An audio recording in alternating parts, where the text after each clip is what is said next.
एक लड़की अपने फ्लैट की बालकनी से बैठी मेरे फ्लैट की बालकनी में मुझे देखती रहती थी।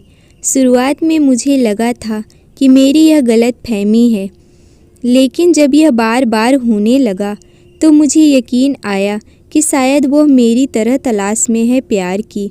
फिर धीरे धीरे मुझे यह अच्छा लगने लगा। हम दोनों करीब 1 घंटे तक। मेरा नाम राघव है। मैं एक बड़े शहर में एक प्राइवेट नौकरी करता हूँ। घर की हालत ठीक ना होने के कारण हमेशा से मुझ पर घर की जिम्मेदारी रही है, इसीलिए प्यार और लड़की कभी मेरी ज़िंदगी में आया ही नहीं। लेकिन अब 1 महीने से मुझे प्यार क्या होता है इसका एहसास हो रहा था। मैं जिस घर में रहता हूँ वो एक सोसाइटी में है और मेरे घर की छत से मुझे रोड के उस पार एक लड़की अक्सर अपनी छत पर बैठी दिखाई देती है। वो अपनी छत पर बैठी अक्सर मुझे देखती ही रहती है।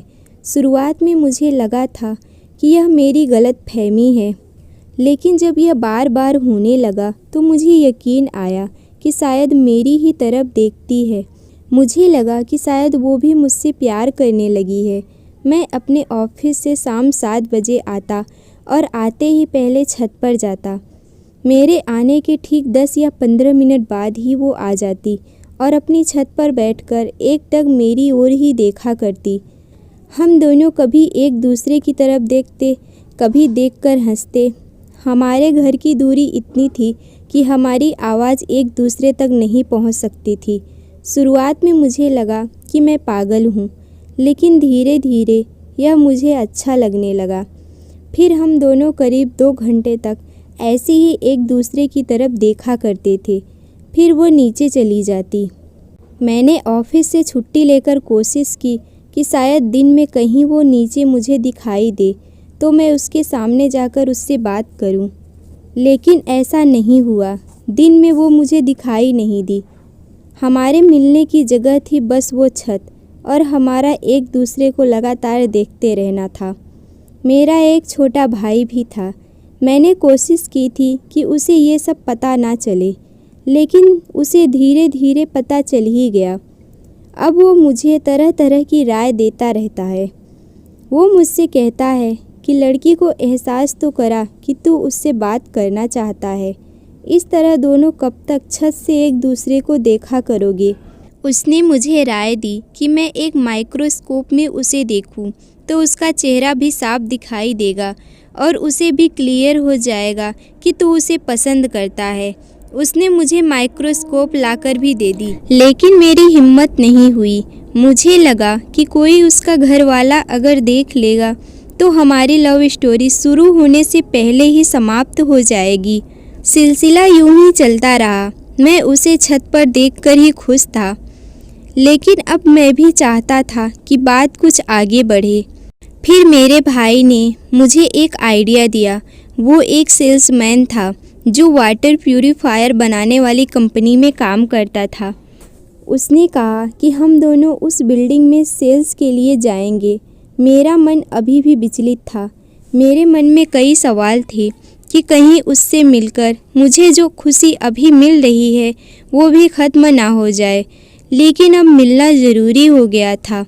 उसे भी एहसास होना चाहिए कि मैं उसे देखना चाहता हूँ। आखिर वो लड़की होकर पहले किसी भी बात की पहल तो नहीं कर सकती। आखिर मैंने अपने भाई की बात मान ली और फिर हम दोनों उसके घर में जा पहुँचे। उसके घर के सामने जाकर मेरा मन विचलित हो रहा था। सोच रहा था कि कहीं हमें देखते ही उसके घर में कोई नहीं है ऐसा कहकर वो दरवाज़ा ना बंद कर दे। जी तो चाह रहा था कि वही दरवाज़ा खोले। दरवाजे की बेल बजाई तो कोई आंटी ने दरवाज़ा खोला था। मेरे भाई ने रटी रटाई बात बोलना शुरू कर दिया। आंटी ने कहा नहीं, हमें नहीं चाहिए। फिर भी वो नहीं माना और कहा कि आंटी आपको एक बार दिखा देते हैं, पानी भी पिला देना। आंटी ने बोला हाँ ठीक है, अंदर आ जाओ। अंदर हॉल में गए। सोचा था कि उसके घर जाते ही वो दिखाई देगी, लेकिन ऐसा नहीं हुआ। बेडरूम के दरवाजे बंद थे। हम लोग आंटी को डेमो देने लगे। आंटी बहुत अच्छी थी। हमारी बात उन्होंने सुनी। हम लोग जानबूझकर शाम को गए थे और मैंने सोचा था कि वो छत पर जब मुझे देखने जाती है तो अपने घर में ही मुझे देखकर हैरान हो जाएगी। अब समय हो गया था और एक बेडरूम का दरवाज़ा खुला। सामने वो थी। उसे देखकर मेरी तो धड़कनें ही रुक गई। बहुत सुंदर लग रही थी। खुले हुए बालों में तो और भी सुंदर लग रही थी। मेरी नज़र उस पर से हट नहीं रही थी। उसकी नज़रें मेरे पर ही थी। मुस्कान उसके चेहरे पर थी। मुझे लगा कि उसने मुझे पहचान लिया है और मुझे देखकर ही मुस्कुरा रही है। जैसे ही वो छत पर जाने लगी, आंटी खड़ी होकर उसका हाथ पकड़ने लगी। उसने कहा, मम्मी, आपको रोज़ बताना पड़ता है, मैं खुद जा सकती हूँ। मैं हैरान होकर उसे देखता ही रहा। छत का वो रास्ता छोटा था, लेकिन वो धीरे धीरे चल रही थी।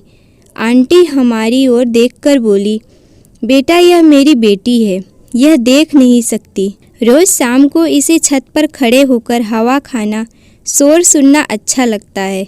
जिद्दी है, हाथ नहीं पकड़ने देती। कहती है, आप अंधी हैं क्या जो मेरा हाथ पकड़ रही हैं। मैं उसी की ओर देख रहा था।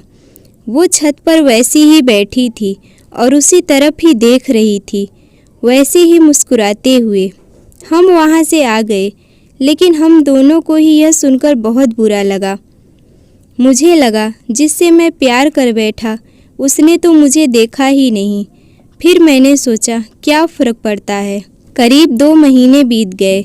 मैं अब भी रोज़ बालकनी में बैठता हूँ और उसकी तरफ एकटक देखता रहता हूँ।